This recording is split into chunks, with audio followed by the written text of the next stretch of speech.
Hi friends, welcome to my video. ഇന്ന് നമുക്ക് വളരെ എളുപ്പത്തിൽ വീട്ടിൽ എങ്ങനെ ഒരു പനീർ ബട്ടർ മസാല തയ്യാറാക്കാമെന്ന് നോക്കാം.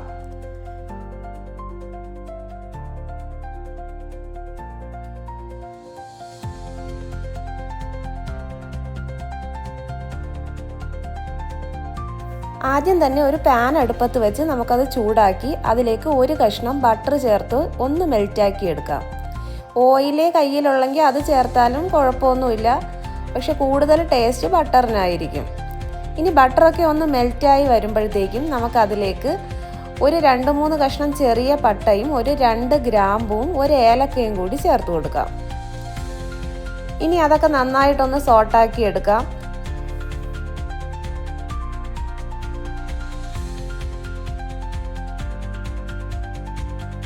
ഇനി ഇതിലേക്ക് ഒരു 2 മീഡിയം സൈസ് സവാള ക്യൂബ്സ് ആയിട്ട് കട്ട് ചെയ്തതാണ്, അതുകൂടി ചേർത്ത് കൊടുക്കുകയാണ്. ഇനി നമുക്ക് നന്നായിട്ടൊന്ന് വഴറ്റി കൊടുക്കാം.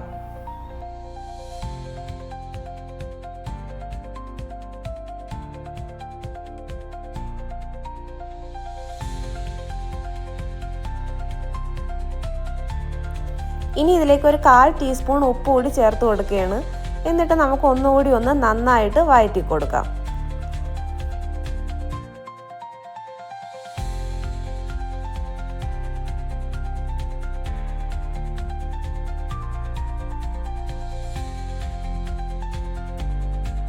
സവാളയ്ക്ക് ഒന്ന് കളർ മാറി വന്നിട്ടുണ്ട്. ഇനി ഇതിലേക്ക് ഒരു 1/4 ടീസ്പൂൺ ഇഞ്ചി വെളുത്തുള്ളി പേസ്റ്റ് കൂടി ചേർത്ത് അതുകൂടി ഒന്ന് നന്നായിട്ട് വഴറ്റി കൊടുക്കാം.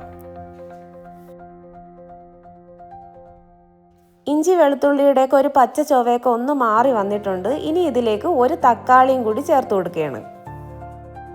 ഇനി ഇതെല്ലാം കൂടി നന്നായിട്ടൊന്ന് വഴറ്റി കൊടുക്കാം.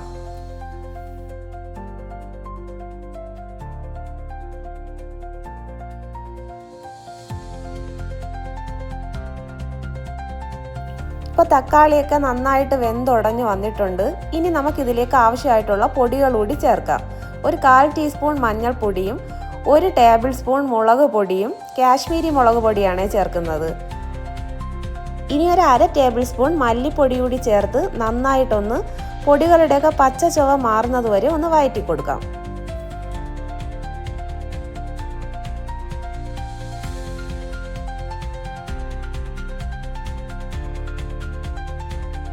ഇനി ഒരു പിടി കാഷ്യൂ നട്ട്സ് കൂടി ചേർത്ത് നന്നായിട്ടൊന്ന് മിക്സ് ആക്കി എടുക്കാം.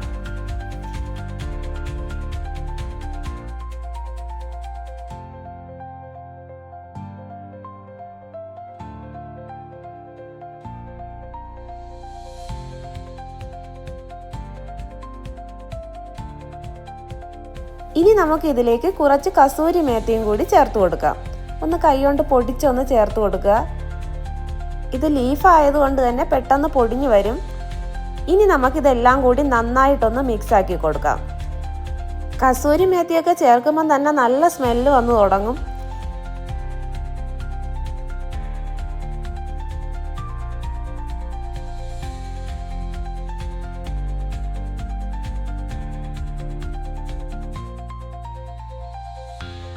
ഇനി നമുക്കിതെല്ലാം ഒന്ന് തണുത്ത ശേഷം നല്ല പേസ്റ്റ് ആയിട്ടൊന്ന് അരച്ചെടുക്കാം.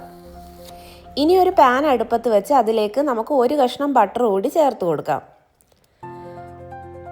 ബട്ടർ ഒന്ന് മെൽറ്റായി വരുമ്പോഴത്തേക്കും നമുക്ക് പനീർ ചേർത്ത് ഒന്ന് സോട്ട് ചെയ്തെടുക്കാം. ഞാനിവിടെ 250 ഗ്രാം അളവിലാണ് പനീർ എടുത്തിരിക്കുന്നത്. പനീറിൻ്റെ അളവൊക്കെ കൂടുന്നതും കുറയുന്നതും അനുസരിച്ച് ഇൻഗ്രീഡിയൻസിൻ്റെ അളവൊക്കെ നിങ്ങൾക്ക് കൂട്ടേ കുറയ്ക്കുകയോ ചെയ്യാവുന്നതാണ്. ഒരുപാടൊന്നും നമുക്ക് ഈ പനീർ ഇങ്ങനെ ഫ്രൈ ചെയ്തൊന്നും എടുക്കേണ്ട ആവശ്യമില്ല. ഒരു 2-3 മിനിറ്റ് ഒന്ന് ഈ ബട്ടറിലിട്ട് ഒന്ന് സോട്ട് ചെയ്തെടുക്കുക മാത്രം ചെയ്താൽ മതി. ഇനി നമുക്കിത് വേറൊരു പ്ലേറ്റിലോട്ട് മാറ്റി കൊടുക്കാം. ഇനി നമുക്ക് അതേ പാൻ തന്നെ അടുപ്പത്ത് വെച്ച് ഒരു കഷ്ണം ബട്ടർ കൂടി ചേർത്ത് നേരത്തെ നമ്മൾ അരച്ച് വെച്ചിരിക്കുന്ന മിക്സ് ഇല്ലേ, അതുകൂടി ചേർത്ത് നന്നായിട്ടൊന്ന് മിക്സാക്കി എടുക്കാം. ഈ ബട്ടർ മസാല ആയതുകൊണ്ടാണ് നമ്മളിങ്ങനെ എല്ലാം ബട്ടറിൽ തന്നെ സോട്ട് ചെയ്തെടുക്കുന്നത്. നിങ്ങൾക്ക് വേണമെങ്കിൽ ഓയിലും യൂസ് ആക്കാവുന്നതാണ്. ഇനി നമുക്കിതിലേക്ക് ഒരു 2-3 കഷ്ണം പട്ടയും 2 ഏലക്കയും 2 ഗ്രാമ്പും കൂടി ചേർത്ത് ഒന്ന് സോട്ട് ചെയ്തെടുക്കാം. ഇനി നമുക്ക് അരച്ചു വെച്ചിരിക്കുന്ന പേസ്റ്റ് കൂടി ചേർത്ത് നന്നായിട്ടൊന്ന് മിക്സ് ആക്കി എടുക്കാം.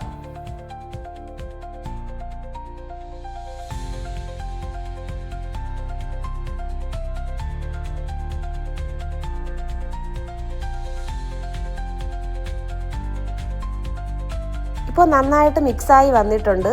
ഇനി നമുക്കിതിലേക്ക് 1 കപ്പ് പാലും കൂടി ചേർത്ത് കൊടുക്കാം. പശുവിൻ പാലാണ് ഞാൻ എടുത്തിരിക്കുന്നത്. ഞാനിവിടെ തിളപ്പിച്ചിട്ടാണ് പാൽ എടുത്തിരിക്കുന്നത്. ഇനി നമുക്ക് ആവശ്യമായിട്ടുള്ള ചൂടുവെള്ളം കൂടി ചേർത്ത് കൊടുക്കാം. എത്ര ഗ്രേവി ആവശ്യമായിട്ടുണ്ടോ അതനുസരിച്ച് നിങ്ങൾക്ക് വെള്ളം കൂട്ടുകയോ കുറയ്ക്കുകയൊക്കെ ചെയ്യാവുന്നതാണ്.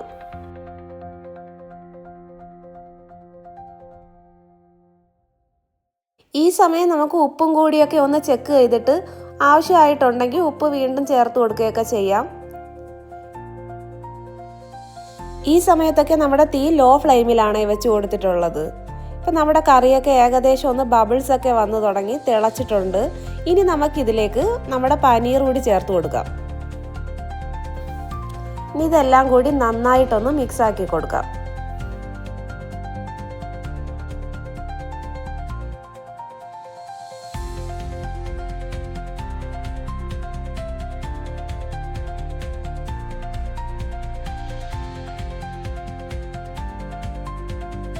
ഇനി നമുക്കിതിലേക്ക് കുറച്ച് കസൂരി മേത്തിയും കുറച്ച് മല്ലിയിലയും കൂടി ഒന്ന് സ്പ്രെഡ് ചെയ്ത് കൊടുക്കാം.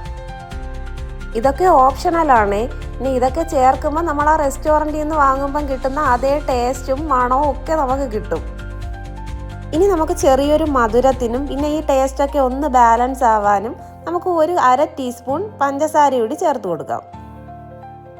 ഇപ്പോൾ തന്നെ നമ്മുടെ സൂപ്പർ ടേസ്റ്റി ആയിട്ടുള്ള പനീർ ബട്ടർ മസാല ഇവിടെ റെഡി ആയിരിക്കുകയാണ്. ചപ്പാത്തിയുടെ കൂടെയും ഫ്രൈഡ് റൈസിൻ്റെ കൂടെയും അങ്ങനെ എന്തിൻ്റെ കൂടെയും കഴിക്കാൻ പറ്റിയ ഈ സൂപ്പർ ടേസ്റ്റി ആയിട്ടുള്ള കറി നിങ്ങൾ തീർച്ചയായിട്ടും ട്രൈ ചെയ്ത് നോക്കിയിട്ട് ഫീഡ്ബാക്ക് അറിയിക്കണേ.